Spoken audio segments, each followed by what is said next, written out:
കല്യാണം കഴിഞ്ഞിട്ട് പിന്നെ എവിടെയും പോയില്ലല്ലോ, അതാണ് പിന്നെ മലേഷ്യക്ക് ഒന്ന് പോയാലെന്ന് ആലോചിച്ചത്. അല്ലട മോനെ, ഈ മലേഷ്യ എന്ന് പറയണത് അത് എവിടെയാണ് ആ സ്ഥലം? അമ്മേ, ഈ മലേഷ്യ സിംഗപ്പൂർ എന്നൊക്കെ കേട്ടിട്ടില്ലേ? അതെവിടെയാണ് ആ സ്ഥലം? ആ, അതെവിടെയെന്ന് എനിക്കും അറിഞ്ഞൂടാ. പക്ഷെ ഇപ്പൊ എല്ലാരും സിംഗപ്പൂർ മലേഷ്യയിലൊക്കെയാണ് ഹണിമൂണ് പോണത്. ആ, എന്നിട്ട് നീ എന്ത് തീരുമാനിച്ചട മോനെ? ഞങ്ങള് ഇങ്ങനെ പോയാലോ എന്ന് ആലോചിക്കുന്നുണ്ടമ്മേ. ആ, എന്നത്ര ആലോചിക്കണ്ട, പോവണ്ട, അത്ര തന്നെ.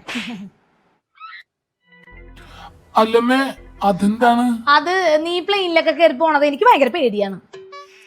അതിന് പേടിക്കാൻ മാത്രമൊന്നും ഇല്ലമ്മേ, അത് നീയാണോ തീരുമാനിക്കണേ? ഏട്ടാ, എനിക്ക് എവിടെ ടൂറൊന്നും പോകണ്ടാട്ടാ. അപ്പ മലേഷ്യൻ ട്രിപ്പും ക്യാൻസൽ. എന്തിനാണ് വെറുതെ ഒരു പൈസ ചെലവ്? ആ പൈസക്ക് എന്തൊക്കെ ചെയ്യാം. ശരിയമ്മേ. ഓ, അവനും പിടിച്ചില്ലെന്ന് തോന്നണം.